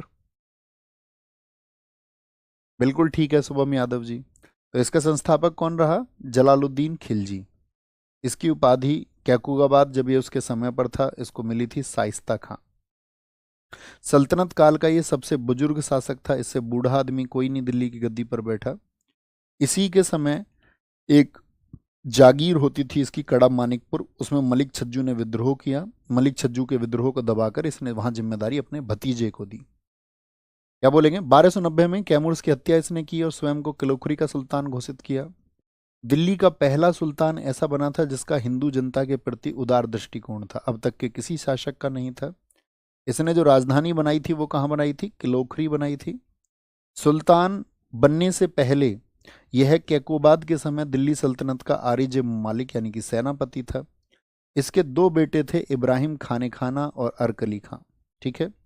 कड़ा की जागीर इसने अपने भतीजे अलाउद्दीन खिलजी को दे रखी थी। क्यों दी थी? क्योंकि मलिक छज्जू ने विद्रोह कर दिया, वहां से उसको हटा के इसने जिम्मेदारी दी अलाउद्दीन खिलजी को। सन की अलाउद्दीन खिलजी, इतना सनक भरा हुआ सुल्तान जिसको सिर्फ और सिर्फ सिकंदर के जैसी चीजें प्राप्त करनी थी, वह भी दुनिया को जीतना चाहता था। ठीक है, इसीलिए कहा जाता है कि द्वितीय सिकंदर किसको कहा जाता है। तो ये कौन है? इसका भतीजा था अलाउद्दीन खिलजी। तो जलालुद्दीन खिलजी का शासन कब से शुरू हुआ? 1290 से। इसके समय पर जो दरबारी था वो था हसन देहलवी। अमीर खुसरो बहुत पूछा जाता है। अमीर खुसरो, अमीर खुसरो का वास्तविक नाम अबुल हसन था। जन्म इसका पटियाला में हुआ। आपका अमीर खुसरो के गुरु निजामुद्दीन ओलिया थे, जिनके समय पर दिल्ली में 7 सुल्तान बदले थे। और निजामुद्दीन ओलिया इनकी दरगाह, निजामुद्दीन स्टेशन भी है रेलवे स्टेशन दिल्ली में, आपने देखा हो? हाँ जी भैया। तो इनकी दरगाह है नई दिल्ली में। ये एक सूफी संत थे। अमीर खुसरो की अगर हम बात करते हैं तो अमीर खुसरो ने बुक्स लिखी। अमीर खुसरो ने भी बुक्स लिखी और इसके समय पर 8 शासक रहे थे। आपको पता होना चाहिए अमीर खुसरो को क्या कहा जाता है? तोताए हिंद। बहुत पूछा जाता है किस व्यक्ति को तोताए हिंद कहा जाता है। तो इसने बहुत सारी किताबें लिखी, जिनमें से आपको याद रखनी है किरान सादेन, याकूबाद और बुगरा खां का मिलन इसमें लिखा हुआ है। खजाइन उल फुतूह, खजाइन उल फुतूह, मिफ्ता उल फुतूह, लैला मजनू, नूर सिपीहर और तुगलक नामा, ये 5 किताबें आपको नहीं भूलनी है। ठीक है, ये किसकी किताबें हैं? ये अमीर खुसरो की बुक्स हैं, अमीर खुसरो की। इसने 8 सुल्तानों का दरबार देखा था। इसकी उपाधि तोताए हिंद थी, इसको अलाउद्दीन खिलजी ने ये कहा था। यह खड़ी बोली हिंदी का प्रयोग इसने भारत में शुरू किया। खड़ी बोली का मतलब जो एनसीआर के आसपास बोली जाती है। ठीक है। कव्वाली, गजल, पहेली, सितार, तबला, यानी कव्वाली जो ग्रुप में बैठ के गाते हैं, गजल, चिट्ठी ना कोई संदेश जाने को वो कौन सा देश जहां तुम चले गए, वो इनकी नहीं है लेकिन उसको गजल कहते हैं। पहेली, सितार जो भारत में है, तबला भारत में जो है, इस सब के जनक कौन है? तो इस सब के जनक है अमीर खुसरो। अमीर खुसरो तो किस टाइम पे आ गए थे अमीर खुसरो? भैया आपका ये मुख्य चर्चित रहे जलालुद्दीन खिलजी के समय। हालांकि इनको दरबार में लाने का जो श्रेय दिया जाता है वो कहा जाता है कि बलबन के भतीजे में लेके आया था। सर मैं ध्यान से इसको पढ़ता हूँ, चीज़ें अच्छे से समझ में आ रही हैं, मैं एक बार पढ़ चुका हूँ। अच्छी बात है दोस्त, very good, very good. Mikel, Mikel नाम है तुम्हारा? माइकल नाम है? अच्छी बात है ये तो। 1296 में जलालुद्दीन खिलजी की हत्या अलाउद्दीन खिलजी ने करा दी। क्यों? क्योंकि उसको तो देखो इसने जागीर दे दी थी कौन सी? कड़ा मानिकपुर। वहां से इसने सोचा कि यार मैं दिल्ली की गद्दी कैसे हथियाऊं। अब दिल्ली की गद्दी हथियाने के लिए तो पैसा चाहिए। तो वो पैसा इसने देखा साउथ में एक जगह थी देवगिरी। तो इसने सोचा मैं देवगिरी को कंट्रोल करूंगा तो वहां से बहुत पैसा मिल जाएगा। तो ये कहता गया पूरे साउथ तक, यहाँ उत्तर भारत से लेकर के, उत्तर भारत से दक्षिण भारत में महाराष्ट्र तक जब ये गया तो ये कहता हुआ गया कि मेरे चाचा ने मुझको धोखा दे दिया है, मैं उसका साथ छोड़ रहा हूँ। तो इसको रास्ते में किसी ने परेशान नहीं किया। तो वहाँ देवगिरी महाराष्ट्र में शासक था रामचंद्र देव। वहाँ वो आपका उसका जो बेटा था उसका नाम था सिंगन। 8,000 की सेना लेकर के गया अलाउद्दीन खिलजी और कमांडर नुसरत खां को, और जाकर के इसने देवगिरी पर कंट्रोल कर लिया। बहुत सोना वहां से पाया। वापस आया जैसे ही तो जलालुद्दीन खिलजी को खबर मिली कि मेरा भतीजा तो दक्षिण में विजय प्राप्त करके आ रहा है। लेकिन उसे क्या पता था? चाचा जान से मिलने के लिए उसने क्या किया? चाचा जान से मिलने के बाद में चाचा जान की हत्या करवा दी। चाचा जान इतना पागल था, सब उससे कह रहे थे तुम सुरक्षा लेके जाओ, उसका कोई भरोसा नहीं। उसने कहा नहीं, मेरा प्यारा भतीजा है। उसने अपनी बेटी की शादी भी कराई थी इससे। ये दामाद भी था उसका, उसका भतीजा भी था। और क्या हुआ फिर इसकी? आप कहोगे कि भैया इसने हत्या करा दी, और अलाउद्दीन खिलजी ने उठा करके मरे शासक के सिर से उठा करके ताज अपने सिर पर रख लिया 1296 में। इसके बाद ये गद्दी पर बैठा। इसके समय की प्रमुख घटनाएं कौन कौन सी थी? एक तो मलिक छज्जू का विद्रोह था, रणथंबोर का अभियान था 1291 का, जलालुद्दीन खिलजी का समय है ना ये, हाँ जी। मंगोलों का आक्रमण था 1292 का। सिद्दी मोला सूफी संत को सुल्तान की हत्या के षड्यंत्र रचने की संभावना के कारण मृत्युदंड दे दिया गया। देखिए, जलालुद्दीन खिलजी जो था उसको कहा जाता है कि वो जनरली नाराज नहीं होता था किसी से, और उसने किसी को परेशान नहीं किया। लेकिन एक संत हुआ था दिल्ली में, एक सूफी संत कहते हैं सिद्दी मोला, कहते हैं कि उसके दरबार में बहुत लोग जलालुद्दीन खिलजी को हटाने की योजनाएं बनाते थे, और सबको ये लगता था कि जलालुद्दीन खिलजी तो दंड देगा ही नहीं। लेकिन जलालुद्दीन खिलजी ने एकदम से सिद्दी मोला को मारने के आदेश दे करके सबको चौंका दिया था, सबको चौंका दिया था। ये जलालुद्दीन खिलजी के समय की घटनाएं हैं। कहने का मतलब है अलाउद्दीन खिलजी गद्दी पर आया। खिलजी वंश कुल कितने वर्ष है? 30 वर्ष। अब आप देखोगे उनमें से 20 वर्ष तो अलाउद्दीन खिलजी का शासन रहा है। बचपन का नाम अली गुरसास, सबसे ज्यादा क्वेश्चन पूछे जाते हैं इससे। इसके अन्य नाम थे सेकंड सिकंदर, इसको बोलते हैं सिकंदर सानी, युग को ये जीतना चाहता था, अमीर उल मोमदीन, जनता का चरवाहा, ये इसके नाम थे। इसके पिता का नाम सिहाबुद्दीन मसूद था, जो कि जलालुद्दीन खिलजी का भाई था। इसकी पत्नी का नाम था मेहरू, ये इसकी प्रिय पत्नी थी। अलाउद्दीन खिलजी की बेटी, नहीं, जलालुद्दीन खिलजी की बेटी, जलालुद्दीन खिलजी की बेटी थी। दूसरी पत्नी थी इसकी जलालुद्दीन खिलजी की बेटी, ठीक है। और ये मेहरू जो थी आपका, ये मेहरू थी एक सेनापति इनके यहाँ था, मलिक संजार इसकी बहन थी, और बहुत प्रेम करता था वो मेहरू को। राज्याभिषेक इसका हुआ लाल महल में 1296 में, और लाल महल को बलबन ने बनवाया था। इसको कुशन लाल कहा जाता था। जलालुद्दीन ने इसे कड़ा मानिकपुर की जागीर दी थी, ये बात आप जानते हैं, ठीक है। आगे आएंगे। स्थायी सेना गठित करने वाला दिल्ली का पहला सुल्तान कौन था? स्थायी सेना, स्थायी सेना यही है आपका कौन? अलाउद्दीन खिलजी। और इसने क्या किया था? इसने सल्तनत काल की सबसे बड़ी सेना किसके पास में थी? वो इसी के पास में थी। और इसने भी वही डिपार्टमेंट आपका, जो सैन्य आपका आरिज विभाग था, उसको आगे बढ़ाया कि भाई सैनिकों की भर्ती करनी है। अलाउद्दीन खिलजी के विजय अभियान, इसने साथी जो अपनी विजय पाई नॉर्थ इंडिया में, उलूग खां इसका सेनापति था, और नॉर्थ इंडिया के लिए नुसरत खान इसका सेनापति था। साउथ में जो इसने विजय पाई मलिक काफूर, तो सबसे ज्यादा नाम पूछा जाता है मलिक काफूर का, कि साउथ की उसकी विजय। मंगोलों का आक्रमण के लिए जो उसका सेनापति था वो था जफर खान। उत्तर भारत पर विजय को पढ़ते हैं। जब उसने नॉर्थ इंडिया के लिए अभियान शुरू किया, तो पहला अभियान उसने किया सबसे पहले गद्दी पे बैठने के बाद में गुजरात अभियान। इनके ईयर याद रखना, बहुत बार ये ईयर मैच करने को पूछे जाते हैं। यहाँ पर राजा कर्मदेव था, उसको हराया, उसकी पत्नी कमला देवी से शादी कर ली, और कमला देवी को अपनी पत्नी बनाकर उसको मल्लिकाई जहां की उपाधि दी। यहीं से ही मलिक काफूर, जिसको 1000 दिनारी, दिनार उस समय पे करेंसी होती थी, 1000 दिनार में इसको खरीदा गया था मलिक काफूर को, और नुसरत खान ने ख्वाजा नामक व्यापारी से इसको खरीदा और दरबार में दे दिया। कहते मलिक काफूर बहुत आपस में प्रेम करते थे, अलाउद्दीन खिलजी और मलिक काफूर, ठीक है। ये किस्म का प्यार था इनका। रणथंबोर का अभियान, तो इसने पहले टारगेट किस पर कर रहा है? देखिए इधर ये कर रहा है नॉर्थ इंडिया पर, उत्तर भारत पर, कि भाई पहले उत्तर भारत को हमको जीतना है। रणथंबोर में शासक कौन थे? नाम पढ़ लेना। 1301 में कौन थे? हमीर चौहान। लेकिन इनकी पत्नी ने शादी नहीं की, इनकी पत्नी ने जौहर कर लिया। जौहर का मतलब होता है खुद को आग के हवाले कर लिया। और रणथंबोर में जो धोखा दिया था हमीर चौहान जी को, वो दिया रणमल ने। लेकिन यहाँ पर इसका जो कमांडर था नुसरत खान, वो मारा गया था अलाउद्दीन खिलजी का। तीसरा सबसे महत्वपूर्ण अभियान आता है चित्तौड़गढ़ का अभियान। चित्तौड़गढ़ का अभियान ये 1303 का है, क्योंकि यहाँ पर शासक थे राणा रतन सिंह। उनकी पत्नी थी, पहली पत्नी उनकी नागमती थी, दूसरी पत्नी उनकी पद्मिनी थी। आपने मूवी भी देखी होगी पद्मावत, ठीक है। तो इनके ऊपर पुस्तक भी लिखी गई है पद्मावत, जो मलिक मोहम्मद जायसी ने लिखी है। किसने लिखी है? मलिक मोहम्मद जायसी ने। लेकिन मलिक मोहम्मद जायसी ने इस बुक को लिखा था 1540 AD में, 1540 में, सन 1540 में। तो कितने वर्षों बाद ये घटना लिखी गई है? तो बहुत सारे लोग इसको क्या है आपका मानते नहीं है कि भाई ये घटना जो है इतने वर्ष बाद ये घटनाएं सही तरीके से लिखी गई हों। दो सेनापति थे राणा रतन सिंह जी के, गोरा और बादल, जिनको इन्होंने कैद से छुड़ाया था।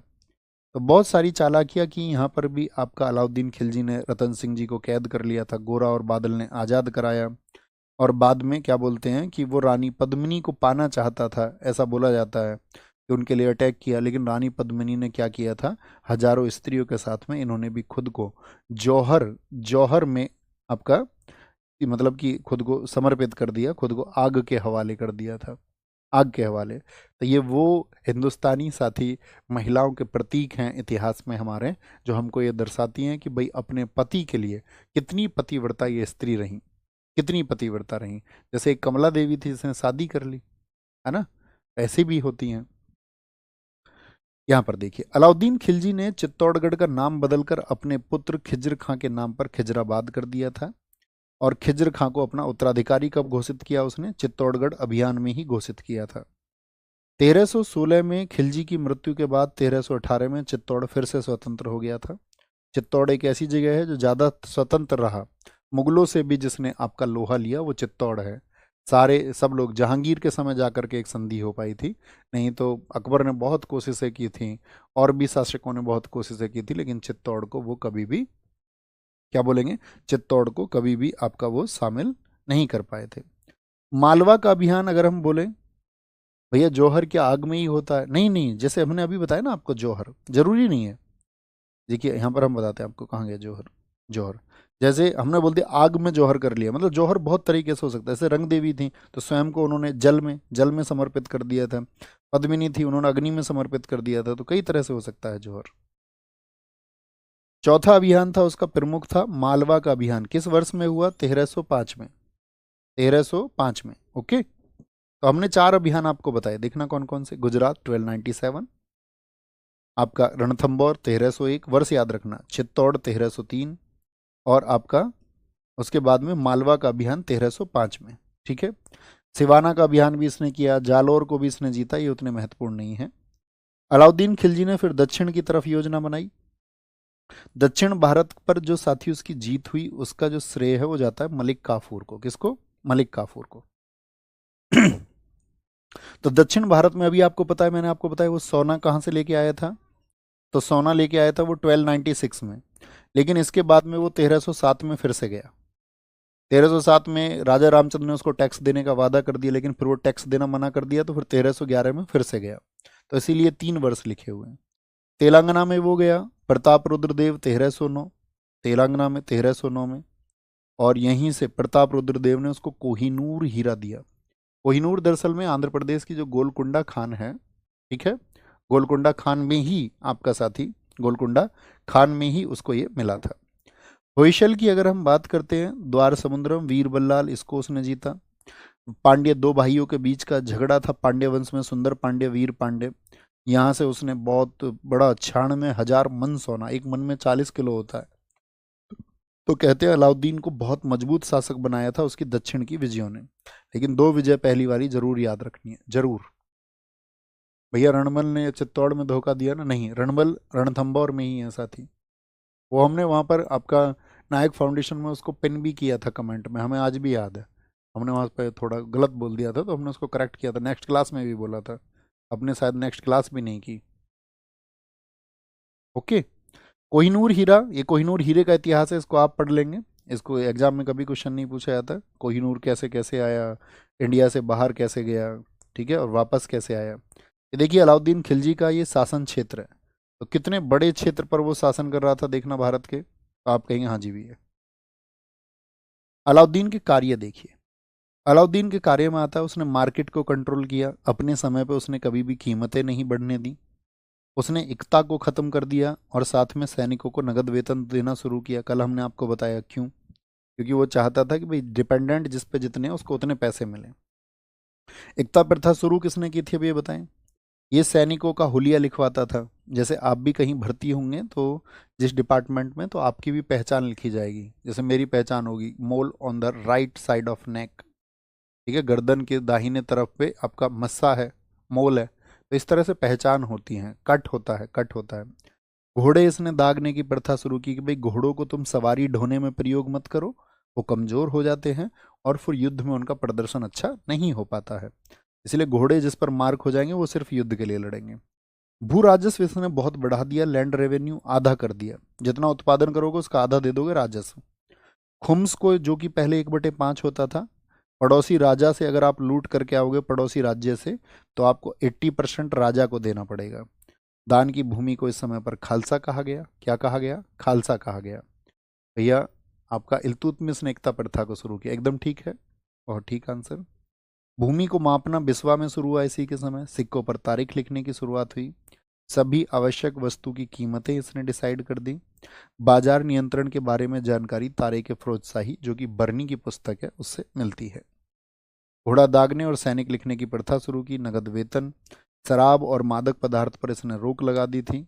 इसके समय पर आपका जो साथी क्या बोलेंगे, पोस्टल सिस्टम अर्थात डाक व्यवस्था की शुरुआत हुई। इसके समय के कुछ डिपार्टमेंट महत्वपूर्ण पूछा किया जाता है एग्जाम में। दीवान विजारत का संबंध किससे था? ये फाइनेंस का डिपार्टमेंट था, पैसे का। आरिज क्या था? ये सैन्य विभाग था। रसालत क्या था? विदेश विभाग था, विदेश घूम कर रस आ जाता है। दीवान रियासत, ये बाजार नियंत्रण के लिए था, बाजार नियंत्रण के लिए।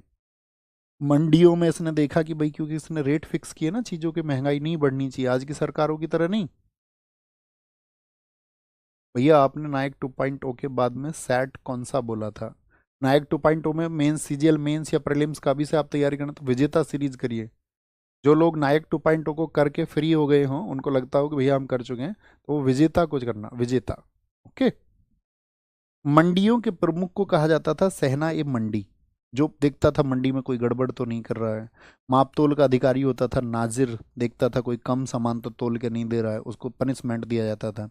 उसके समय पर बरीद घूमते रहते थे, गुप्तचर बहुत पूछा गया है, स्पाई जासूस बरीद होते थे। कपड़ा विभाग का उसने प्रमुख बना रखा था सराय उदल को। भेदी थे, भेदी जो चुपचाप खबरों को इधर से उधर पहुंचाते थे, उन्हीं भेदियों को मुन्ही कहते थे। अलाउद्दीन खिलजी की मौत उसके साथ ही आपका पेट के एक रोग, जलोदर रोग की वजह से हुई 1316 में। आप मुझे बताएं अलाउद्दीन खिलजी ने कितने वर्ष तक शासन किया? उसके निर्माण कार्य इंपोर्टेंट है, क्या क्या बनवाया उसने? हजार खंबा महल सब दिल्ली में बनवाया उसने। हजार खंबा महल, सीरी का किला, ये उसने मंगोल आक्रमण से बचने के लिए बनाया था। जमैयत खाना मस्जिद, अलाई दरवाज़ा, जो कि साथी आपका अलाई दरवाज़ा क्या है याद है किसने बनवाया था? कुव्वतुल इस्लाम मस्जिद ऐबक ने, तो उसका दक्षिण गेट इसने बनवाया। दिल्ली में जो हौज खास है वो किसने बनवाई है? वो अलाउद्दीन खिलजी ने बनवाई है, अलाउद्दीन खिलजी ने। अलाउद्दीन के बाद गद्दी पर मलिक काफूर आया था एक। मलिक काफूर बहुत कम लोगों को पता है कि वो भी दिल्ली की गद्दी पर बैठा था 36 डेज के लिए। इसने अलाउद्दीन खिलजी के बेटों की आंख निकलवा ली थी, आंख। मलिक काफूर के बाद गद्दी पर आया मुबारक शाह खिलजी, जिसने मलिक काफूर की हत्या कर दी, और फिर आपका ये गद्दी पर रहा। इसको बोलते हैं पागल बादशाह। वाई? क्योंकि दरबार में ऐसा होता था, निर्वस्त्र आ जाता था, बिना कपड़े पहने आ जाता था। और इसके टाइम पर एक दरबारी था आपका मुबारक हसन, उसको ऐसे जबरदस्ती हक करता था, किस करता था उसको। मुबारक हसन ने सोचा यार अच्छी आफत है, भरे दरबार में, भरे दरबार में उसके साथ कुछ भी, तो ये मुबारक हसन ही इसकी मौत का कारण बना। मुबारक हसन फिर गद्दी पर बैठा, तो मुबारक हसन ने भी साथी देवगिरी का एक अभियान किया। राजा हरपाल देव था, वो रामचंद्र देव का दामाद था। मुबारक हसन जो है वो गद्दी पर रहा आपका क्या बोलेंगे 4.5 माह, और ये अंतिम खिलजी शासक है। देखिए यहाँ ये मत सोच लेना ये मुबारक हसन पे शासन लिखा हुआ है ना, को मिटा देना यहाँ से, नहीं तो आपको कन्फ्यूज़न हो जाएगा। वो तो आपका कौन है, सॉरी, मुबारक हसन नहीं, कभी यहाँ से आप कन्फ्यूज़ हो जाए। ये 4 वर्ष जो गद्दी पर रहा, ये कौन रहा है आपका? मुबारक शाह खिलजी है।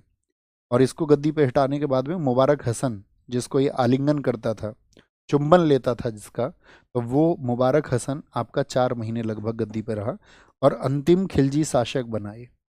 अंतिम खिलजी शासक, पहले और अंतिम शासक किसी के मत भूलना वंश के। तो इस तरह से खिलजी वंश जो है साथी, वो आपका अंत होता है।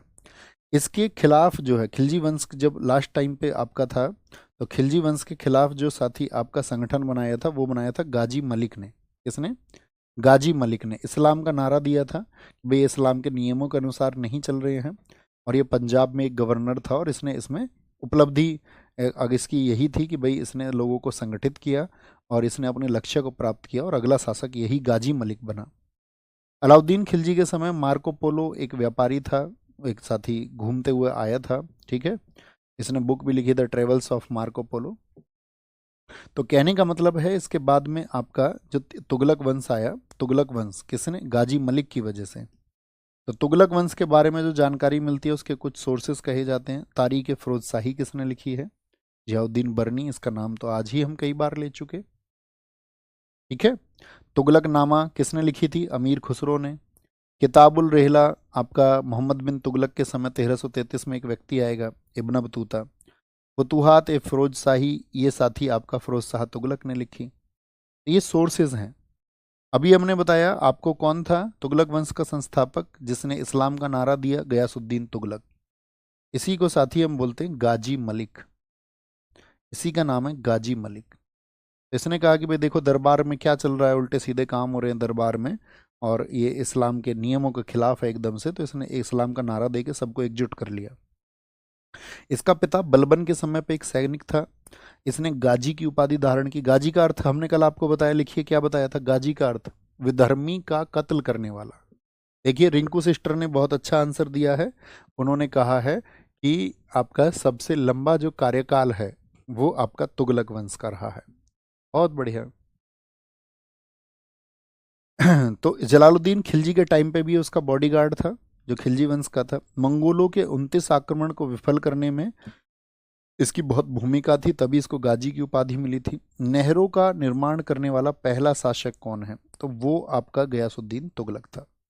तो गद्दी पे आया 1320 में, सर्वसम्मति से गद्दी पर बैठा था, सबकी सहमति से। डाक व्यवस्था को अच्छा किया।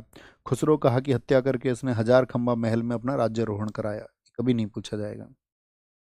अब इसके टाइम पे भी एक संत था दिल्ली में, निजामुद्दीन ओलिया। तो निजामुद्दीन ओलिया जो संत थे उन्होंने क्या, निजामुद्दीन ओलिया इनके पास भी लोग जाते थे कि भाई ये गाजी मलिक को आप गद्दी से हटाओ। एक बार जब आपका क्या बोलोगे, गयासुद्दीन तुगलक बंगाल अभियान पर गया हुआ था, तो उसको एक क्या बोलेंगे आपका, गयासुद्दीन तुगलक जब बंगाल अभियान पर गया तो वहाँ लोगों ने उससे कहा कि भाई दिल्ली में बहुत पॉपुलैरिटी बढ़ रही है निजामुद्दीन ओलिया की, और निजामुद्दीन ओलिया तुमको गद्दी से हटा देंगे। तो जब ये बंगाल में था वहीं से इसने चिट्ठी भिजवा दी कि मैं बंगाल से जब तक वापस दिल्ली आऊँ तब तक तुम दिल्ली को छोड़ देना। तो इस इधर से निजामुद्दीन ओलिया इन्होंने भी एक चिट्ठी भिजवाई। इन्होंने कहा था हुनूज दिल्ली दूरस्थ, अभी दिल्ली दूर है, पहले दिल्ली आ तो जाओ, है ना। तो इन्होंने गयासुद्दीन तुगलक से हुनूज दिल्ली दूरस्थ कहा था। निजामुद्दीन ओलिया के जो गुरु हैं उनका नाम है, निजामुद्दीन ओलिया के गुरु थे आपका कौन, फकरुद्दीन, गजे शंकर बोलते हैं उनको। इन दोनों की बातचीत का एक वर्णन एक किताब में आता है, फवायदुल फवाद में, और इसको लिखा है हमीर हसन सिज्जी ने, इस किताब को अमीर हसन सिज्जी ने। तो 1325 के बंगाल अभियान से लौटते समय जब वो लौट रहा था तो लकड़ी के महल में दब के उसकी मौत हो गई। और ये जो महल बनवाया था ये मोहम्मद बिन तुगलक ने बनवाया था, लेकिन बहुत सारे इतिहासकार कहते हैं कि नहीं, ऐसा नहीं है। बहुत सारा प्यार, सागर देवलिया। लकड़ी का जो ये महल बना था ये अहमद एयाज ने बनाया था। इसमें क्या था, हाथी एकदम से भड़क गए थे और वो महल टूट गया। तो कहने का मतलब ये है कि जीएसटी यानी कि गयासुद्दीन तुगलक की मौत हो गई और वो गद्दी पर रहा 1320 से 25। उसके बाद में गद्दी पर आया आपका कौन, मोहम्मद बिन तुगलक। मोहम्मद बिन तुगलक जो गद्दी पर आया तो कितने वर्षों तक शासन रहा, देखिए यहाँ उसका 26 वर्ष, 26 ईयर्स, 26 ईयर्स। सबसे शिक्षित था, रक्त पिपासु जनता को खूब परेशान किया इसने, बेचारा सोचता अच्छा था, काम उल्टा हो जाता था। इसका अन्य नाम था मलिक फकरुद्दीन, बचपन का नाम। जूना खां इसका टाइटल है, उलूग खां इसको कहा जाता है, जूना खां सबसे ज्यादा याद रखना। इसने स्वयं खलीफा की उपाधि अमीरुल मोमनून धारण की, अपने सिक्कों पर जिल्ले हिला शब्द अंकित कराया, खुद ही खलीफा की उपाधि ले ली, खलीफा वलीफा से नहीं पूछा। तो इसकी ने शुरुआत में मुस्लिम वर्ग का बहुत विरोध झेला कि भाई खलीफा को सम्मान क्यों नहीं दे रहे हो, लेकिन इसने क्या किया, सभी वर्गों को बहुत सम्मान दिया, सभी वर्गों को। ठीक है। इसके समय पर जो माली थे आपका लादा और पीरा, नाई, फिरोज, रसोईया, मंका, ये इसके समय के चर्चित व्यक्ति हैं। इसने 4 असफल प्रयोग किए। देखिए इसका फेलियर क्या है। पहले इसने सोचा कि मैं राजधानी जो है वो भारत में, हमारा क्षेत्रफल सब जगह है और राजधानी दिल्ली जो है सेंटर में नहीं है, तो उसने सोचा कि हम बना लेते हैं महाराष्ट्र में, ये देश का सेंटर हो जाएगा। तो सेंटर में बनाना चाहते थे। तो ये जनता से बोलता है कि भाई तुमको चलना है अभी कहाँ पर, आपका राजधानी परिवर्तन इसने किया, बोला दिल्ली से चलो देवगिरी महाराष्ट्र, 2000 किलोमीटर दूर जनता चल दी। और जनता को ऐसा नहीं, इसने बेचारे ने तुम्हारे रहने खाने की सब सुविधाएं मिलेंगी, वहाँ तुम्हें ज़मीनें मिलेंगी, भत्ता मिलेगा तुमको वहाँ रहने के लिए, ठीक है, और लोगों को कोई समस्या न हो, रास्ते में सराय, खाने के लिए चीज़ें, और आपका आराम स्थल, सब कुछ बनवाया है इसने। लेकिन वहाँ पहुँच करने के बाद में बीमारी फैल गई, उधर प्लेग बीमारी फैल गई, तो लोग इसको वापस लाना पड़ा इस राजधानी को, तो इसीलिए इसको बोलते थे खून पीने वाला, लोग बोलते थे। तो दिल्ली से देवगिरी, इसका नाम इसने क्या कर दिया था, देवगिरी का दौलताबाद, क्या कर दिया था, देवगिरी का नाम बदल के दौलताबाद कर दिया था। इब्न बतूता, क्या बोलते हैं इसको, इसको बोलते हैं, बहुत सारे लोग कहते हैं कि इब्न बतूता ने कहा है कि इसने जो राजधानी बदली वो पत्रों की वजह से बदली, क्योंकि कहते हैं दिल्ली में लोग इसको गालियां लिख लिख के पत्र भेजते थे, गाली लिख देते थे, अपना नाम लिखते नहीं थे, तो कहते हैं बहुत परेशान हो गया था, चिट्ठी फेंक दी जाती थी इसके नाम की। एएल श्रीवास्तव ने कहा है नहीं, मंगोल आक्रमण अक्सर होते रहते थे तो दिल्ली पर खतरा रहता था, इस वजह से इसने बदली है। बर्नी ने कहा है नहीं, सेंटर होने की वजह से उसने ऐसा किया होगा, ठीक है। मोहम्मद बिन तुगलक, एमबीटी बोल रहे हैं, मोहम्मद बिन तुगलक ने 2.5 वर्ष स्वर्ण द्वारी, एक जगह है कड़ा, प्रयागराज, जो आपका कड़ा मानिकपुर, आपका अभी बताया था हमने, जागीर, वहाँ गंगा तट पर इसने बताए थे। 1335 में इसने पुनः दिल्ली को राजधानी बनाया, ठीक है। अच्छा, दूसरा इसका फेलियर क्या रहा, दूसरा फेलियर रहा सांकेतिक मुद्रा, टोकन करेंसी। सांकेतिक मुद्रा समझते हैं, सांकेतिक मुद्रा ये होती है, जैसे आज आपके पास आरबीआई का एक नोट है, उस नोट पर क्या लिखा हुआ है, 10 रुपए, तो उस 10 रुपए से आप 10 रुपए कीमत की कोई चीज ले सकते हैं, हाँ या ना। तो किसी एक मुद्रा को किसी सेंट्रल एजेंसी ने जारी किया और आपको अथॉरिटी दे दी कि इतने ही चीज का मूल्य आप खरीद सकते हैं, इतने ही मूल्य की वस्तु को आप खरीद सकते हैं, तो इसको बोलते हैं सांकेतिक मुद्रा। सोचो कितना एडवांस सोच के चल रहा था, लेकिन लोगों को तुम ज्यादा एडवांस सोच बताओगे तुमको डुबा देंगे, तुम्हारी चीजें उनके समझ में नहीं आएंगी, ठीक है। तो सांकेतिक मुद्रा 1329 में, जो कि कांसे की बनी थी, विफल रही। खुरासान अभियान इसने किया इराक वाले क्षेत्र को जीतने के लिए, लेकिन इसमें इसकी सारी सेना मारी गई। कराचिल अभियान, हिमाचल और चाइना की तरफ इसने अपनी सेनाएं भेजी, कहते हैं इसके चंद सैनिक जिंदा बचे, बहुत धन इसने बहाया इन चीज़ों में, तो इसने बहुत कमजोर कर दिया दिल्ली को। फिर इसने दोआब के कर में वृद्धि कर दी। दोआब क्या होता है, दोआब बोलते दो आब, दो नदियों के बीच की जो भूमि, यानी गंगा जमुना की जो उपजाऊ भूमि है उसके बीच में इसने टैक्स बढ़ा दिए, ठीक है। और फिर बाद में इसको लगा कि यार किसानों पे तो दिक्कत हो गई है, तो इसने किसानों की उम्मीद के लिए, किसानों को आपका सहायता देने के लिए एक ऋण दिया, जैसे आज केसीसी होता है, सोचो एडवांस था ये, ठीक है, पढ़ा लिखा व्यक्ति था, तो इसने आपका तकावी ऋण दिया था उनको। और फिर बाद में उनके लिए एक डिपार्टमेंट बनाया, दीवान ए अमीर को ही, कि भैया हमसे गलती हो गई। इसने सिक्कों पर कोई भी प्रशंसा नहीं लिखी जाएगी ये कहा। सिंगोली का युद्ध लड़ा इसने हमीर देव मेवाड़ से, जिसको इन्होंने, हमीर देव को इन्होंने कहा था विषम घाटी पंचानन, उपाधि है इनकी है। नगरकोट विजय मोहम्मद बिन तुगलक ने पाई 1337 में। इसी के समय पर इब्न बतूता आया 1333 में। कब आया इब्न बतूता, वो आया 1333 में। कहाँ से आया था, मूर देश से, मोरक्को से, मोरक्को से। बहुत विद्वान व्यक्ति था, तो ये खुश हुआ और उसको विद्वता से खुश होकर एमबीटी ने इसे दिल्ली का काजी, काजी बोलते थे उस समय पे जज को, न्याय विभाग का प्रमुख होता था काजी, तो इसने इसको क्या किया कि आपका दिल्ली का, ऐसे समझो तुम हाई कोर्ट का चीफ जज बना दिया, ठीक है। तो दिल्ली का काजी बनाया और अपना दूत बनाकर 1342 में चीन भेजा, अपना मैसेंजर बना करके भी भेजा था। और आपका इब्न बतूता की जो बुक है उसका नाम है किताबुल रहला। क्या है, किताबुल रहला। मोहम्मद बिन तुगलक के समय पर ही दो राज्य स्वतंत्र हुए, हम आपको बताएंगे। 1336 में तो विजयनगर साम्राज्य, 1336 में विजयनगर साम्राज्य, दो भाई थे हरिहर राय और बुक्का राय, इन्होंने विजयनगर साम्राज्य की स्थापना की कर्नाटका में। दोनों भाइयों हरिहर राय और बुक्का राय के गुरुजी विद्याधर थे, इन्होंने अपनी राजधानी बनाई थी हम्पी, ये वहीं पर पढ़ेंगे हम। एमबीटी के समय 1347 में हसन गंगू ने बहमनी साम्राज्य की स्थापना की। ये दो साम्राज्य बने किसके समय पर, आपका, आप कहेंगे भैया मोहम्मद बिन तुगलक के समय पर। सुल्तान बनने के बाद मोहम्मद बिन तुगलक ने अपने चचेरे भाई मलिक फिरोज को नायब बारबक के पद पर नियुक्त किया था। मलिक बयाज खिलजी को लखनौती का राज्यपाल नियुक्त किया था, ये पोस्टिंग है उसकी जो उसने अधिकारी बनाए थे। कमरुद्दीन को उसने सदरे जहां के पद पर और शेख सिहाबुद्दीन को दीवान मुस्तकराज के पद पर नियुक्त किया था। दिल्ली सल्तनत का पहला सुल्तान था जिसने अपने राज्य के अधिकारियों की नियुक्ति योग्यता के आधार पर की, यानी जो योग्य है उसी को मिलना चाहिए, ठीक है। हिंदुओं के त्योहार होली में शामिल होने वाला पहला सुल्तान ये है। गायों के लिए गौशाला का निर्माण करने वाला पहला मुस्लिम शासक ये हुआ। दिल्ली का पहला सुल्तान जो अजमेर शरीफ गया, मुझे बताओ अजमेर शरीफ में किसकी, अजमेर शरीफ में, अजमेर शरीफ में बोलेंगे अभी फटाफट से, अजमेर शरीफ में मुझे बताएंगे एक बार फटाफट से कि भाई किसकी किसकी कब्र है। दिल्ली सल्तनत के सभी सुल्तानों में सर्वाधिक 22 विद्रोह इसी के शासनकाल में हुए। बंगाल विद्रोह प्रमुख है उनमें से, जिसमें शमसुद्दीन नामक व्यक्ति ने अपनी स्वतंत्रता घोषित कर दी थी। 1350 में गुजरात में एक लीडर था तगी, उसने क्या बोलेंगे सर, क्लास डेली 1.25 घंटे लिया करें, 1.25 आवर, 1.25 घंटे ही हमने बोला था दोस्त आपसे, हमारी ही बात को रिपीट कर रहे हो। तो क्या बोलेंगे, इसकी जो मौत हुई वो हुई आपका 20 मार्च 1351 से थट्टा के निकट में, ठीक है, थट्टा के निकट।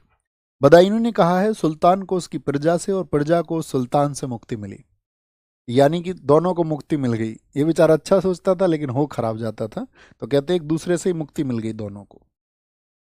एमबीटी के बाद में जो गद्दी पर आया वह था आपका फिरोज शाह तुगलक, फिरोज शाह तुगलक, ठीक है। फिरोज शाह तुगलक देखिए कब आता है, एमबीटी के बाद में 1351 से 1388। और दिल्ली सल्तनत का ये दूसरा सबसे लंबा शासनकाल है। क्यों जी, दूसरा सबसे लंबा शासनकाल किसका है, फिरोज शाह तुगलक का, क्योंकि एक व्यक्ति रहेगा बहलोल लोदी, जो लोदी वंश का संस्थापक रहेगा, वो रहेगा आपका 1451 से लेकर के 1489, अर्थात कितने वर्ष हो जाएंगे, आप कहोगे 38 ईयर्स, और इसके वर्ष आप देखेंगे तो कितने रहेंगे आपका 37 ईयर्स। तो दूसरा सबसे लंबा शासनकाल है इसका। बहलोल लोदी को आप आगे पढ़ेंगे। इसको सिकंदर लोदी और औरंगजेब का अग्रगामी बोलते हैं। क्यों, किस तरह से, अभी हमने एक व्यक्ति की और तुलना की थी औरंगजेब से, बताइए कौन था, तो आप कहेंगे नसरुद्दीन महमूद था। अब इसको सिकंदर लोदी, क्योंकि सिकंदर लोदी ने बहुत सारी रोक लोगों पर लगाई, गंगा जमुना स्नान पर रोक, ठीक है, इसी तरह की रोक बहुत सारी औरंगजेब ने लगाई थी, और इसी तरह की रोक फिरोज शाह तुगलक ने भी लगाई। तो ये एक आपका आरसी मजूमदार एक इतिहासकार है, उन्होंने कहा है। इसको सल्तनत काल का अकबर कहा गया है, ठीक है, एलियट ने। इसका वास्तविक नाम कमालुद्दीन फिरोज था। गयासुद्दीन तुगलक के छोटे भाई रज्जक का बेटा था, किसका, तो गयासुद्दीन तुगलक कौन है इस वंश का संस्थापक, उसका छोटा भाई था रज्जब, उसका बेटा, यानी इस संस्थापक का ये भतीजा है। इसकी माता एक हिंदू थी जिनका नाम था बीबी जेला। वजीर था इसका वजीर मकबूल। फिरोज शाह तुगलक का 2 बार राज्याभिषेक हुआ, 2 बार। एक बार तो उसको जब मोहम्मद क्या बोलेंगे एमबीटी की मौत हो गई, दिल्ली में कोई और आपका दावेदार ना हो जाए, तो तुरंत सिंध में, और फिर जब दिल्ली पहुंचा, ठीक है, और दोबारा जब वो आपका दिल्ली पहुंचा तो 21 दिन तक उत्सव मना था। इसके शासनकाल को दिल्ली सल्तनत का सबसे भ्रष्ट शासनकाल कहा जाता है। तो सबसे भ्रष्ट शासनकाल किसका है दिल्ली सल्तनत का, वो है आपका फिरोज शाह तुगलक। एफएसटी बोलो, एफएसटी। तकावी ऋण जो मोहम्मद बिन तुगलक ने किसानों की मदद के लिए दिया था, उसने इसको माफ कर दिया। 24 टैक्स भी इसने हटा दिए, सिर्फ 4 टैक्स लगाए, खराज, यानी आप जो उत्पादन कर रहे हैं उस पर 1/6 देना होगा आपको उत्पादन का। जकात कर मुस्लिमों पर 2.5%, जजिया कर ब्राह्मणों पर इसने लगाया। तो ये सबसे ज़्यादा पूछा था कि भाई ब्राह्मणों पर जजिया किसने लगाया था, ये लगाया आपका फिरोज शाह तुगलक ने। खुम्स जो अलाउद्दीन खिलजी ने 4/5 कर दिया था, इसने फिर से उसको आपका 1/5 अर्थात 20% कर दिया, 20%, ठीक है। सिंचाई कर इसने एक अतिरिक्त कर लगाया, 4 तो इसके प्रमुख कर है, इन चारों को याद रखना। बाद में इसने एक कर लगाया था सिंचाई कर, भाई जितना टैक्स आप कर रहे हैं उसका 1/10 दे दो, ताकि हम नहरें वगैरह खुदवा पाए, आपकी मदद करवा पाए। इसने इतलाक प्रथा शुरू की थी, इतलाक प्रथा ही भ्रष्टाचार का कारण बनी थी, ठीक है, इतलाक प्रथा ही भ्रष्टाचार का कारण बनी। तो क्या बोलेंगे, इसने सबसे ज्यादा नहरें बनवाई उपज का। इसने एकता प्रथा को पुनः शुरू किया और उसे वंशानुगत कर दिया, यानी कि अब तुम सेना में नहीं भी रहोगे तो तुम्हारे बच्चे को वो जमीन मिल जाएगी, तुम चाहे तो उसको अपने दामाद को भी दे सकते हो, चाहे तो तुम उसको जिसको दे दो। इसको ही विरासत का सिद्धांत कहा गया। इसके समय पर सर्वाधिक दास थे। इसने स्थायी सेना रखनी बंद कर दी थी। भित्ति चित्रकारी जो आपका क्या बोलेंगे वॉल पेंटिंग्स होती हैं, दीवारों पर चित्रकारी आपने देखी है अक्सर, आप कहेंगे हाँ जी भैया, इसने बंद करवा दी। सोने चांदी के बर्तन बंद करवा दिए। महिलाएं अब पीर मज़ारों पर नहीं जा सकती हैं। इसने 5 बड़ी नहरें, 50 बांध, 30 झील और 150 कुएं खुदवाए। एक क्वेश्चन पूछा जाता है सबसे ज्यादा नहरें किसने, देखो सबसे पहले नहरें किसने, तो सबसे पहले पूछेगा तो जीएसटी गयासुद्दीन तुगलक, और सबसे ज्यादा नहरें पूछे तो आप कहना कौन है, फिरोज शाह तुगलक। अद्धा और बिख ताबे चांदी का मिश्रण सिक्के भी इसने चलवाए। एकता प्रथा हमने आपको बताई थी, इसने शुरू करवाए। इसने रोजगार दफ्तर खुलवाए कि लोगों को रोजगार मिल पाए, क्या मिल पाए, रोजगार मिल पाए। बस आज हम इसको पढ़ेंगे साथी, फिरोज शाह तुगलक को ही पढ़ेंगे। दीवार ए बंदनगान दासों पर नियंत्रण के लिए, भाई दास जब इतने सारे थे, दास क्यों रखता था, क्योंकि इसको क्या थे, बहुत सारे काम करवाने थे। अब आपका अशोक स्तंभों को खिंचवा के लाना था, हजारों मजदूर तो इसने दास उसमें लगा दिए थे। दासों की भर्ती के लिए भी एक डिपार्टमेंट इसने बनाया था, अर्जे बंदरगान। दान के लिए दीवान ए खैरात, मुस्लिम लड़की और विधवाओं को ये दान देता था। इसने एक अस्पताल खुलवाया था, दारुल सफा, बहुत पूछा जाता है तुगलक वंश के समय पर दारुल सफा क्या है, हॉस्पिटल है। दीवान इस्तिहाक किस लिए था, वृद्धों को ये पेंशन देता था, पेंशन देता था। दीवान रिसालत ये था पब्लिक ग्रीवियंस के लिए, लोक शिकायतों के लिए। दीवान मुस्तक राज था आपका लगान वसूलने के लिए, कि लगान वसूली जाएगी। इसने बहुत सारे नगर बसाए, हिसार दिल्ली हरियाणा का हिसार, आपका फिरोज शाह कोटला जो कि दिल्ली में है। जौनपुर इसने बनाया था जूना खां, जूना खां कौन है, मोहम्मद बिन तुगलक, उसकी याद में बसाया। फिरोज शाह तुगलक भी ये फिरोज शाह कोटला भी बहुत पूछा जाता है। इसके समय बर्नी ने तारीख फिरोज शाही लिखी, जिस तारीख फिरोज शाही को हम सोर्स बता रहे थे वो किसके टाइम पर लिखी गई है, तो वो फिरोज शाही नाम आ रहा है, तो फिरोज शाह तुगलक के समय। इसने अपनी आत्मकथा, अपनी ऑटोबायोग्राफी लिखी, फुतुहात फिरोज शाही। तो आप कहोगे भैया इससे पहले तो कोई शासक ही नहीं है दिल्ली सल्तनत में जिसने अपनी ऑटोबायोग्राफी भी लिखी हो, तो इसने ऑटोबायोग्राफी लिखी। ठीक है। इसने चांदी का ससगनी सिक्का चलवाया था, चांदी का ससगनी सिक्का। बंगाल अभियान इसने किए, जाजनगर अभियान इसने किए, वो उतने महत्वपूर्ण नहीं, आपको याद भी नहीं रखने। पुरी जगन्नाथ मंदिर पर इसने आक्रमण किया, नगरकोट पर इसने आक्रमण किया, और यहीं से जो पुस्तकें इसको मिली उनका फारसी अनुवाद करवाया अजुद्दीन खान से। अशोक के 2 स्तंभों को ये साथी कहाँ लेकर आया था, दिल्ली लेकर आया था। टोपरा, एक टोपरा हरियाणा में था, उसको दिल्ली ले आया था, और मेरठ से। तो बहुत सारे दास तो इसी काम में लगाए थे। फिरोज शाह तुगलक के बॉक्स में देखिए उसके बेटे शासनकाल में ही मर गए। तीसरा बेटा फतेह खां गयासुद्दीन मोहम्मद शाह के द्वारा मारा गया। 1368 में इसने कुतुब मीनार की मरम्मत कराई। फिरोज शाह तुगलक के बाद के शासक हैं जो थोड़े थोड़े समय के लिए रहे, लेकिन आपको इन सबको याद नहीं रखना है। आपको याद रखना है कि अंतिम शासक जो रहा आपका तुगलक वंश का, वो कौन था, नसीरुद्दीन महमूद। आपको सिर्फ ये याद रखना है, इसके ऊपर का टारगेट में कुछ भी याद नहीं रखना है। सर मैं तो विजेता सीरीज भी कंप्लीट कर लिया है, तो अब क्या करूं, अब कुछ करने की जरूरत नहीं है दोस्त, अब सिर्फ मार्क्स लगाते रहिए। अगर आप नायक और विजेता कर चुके हैं तो मैं कहूँगा आप कुछ मत करिए। ठीक है, उसी को बार बार अब आप लोग क्या बोलेंगे, रिपीट कर लीजिए। तो आज के टारगेट में साथी हम लोगों को आपका कहाँ पर हम पहुंचे थे, आपका आज के टारगेट में आज के टारगेट में क्या बोलेंगे हम वहाँ पर, तो ये जो हमारा अंतिम शासक हमने बताया नसरुद्दीन महमूद, तो नसरुद्दीन महमूद के समय पर ही तैमूर लंग का आक्रमण हुआ। तैमूर लंगड़ा आया, ये भी चंगेज खान की तरह बहुत क्रूर शासक था, तो बहुत पूछा जाता है तैमूर लंग ने कब आक्रमण किया था। इसकी समय ही मलिक सरवर ने सरकी वंश की स्थापना की थी। ठीक है, और इसी के समय एक पुस्तक लिखी गई तारीख मुबारक शाही, जिसको याहिया बिन सरहिंदी ने लिखा है।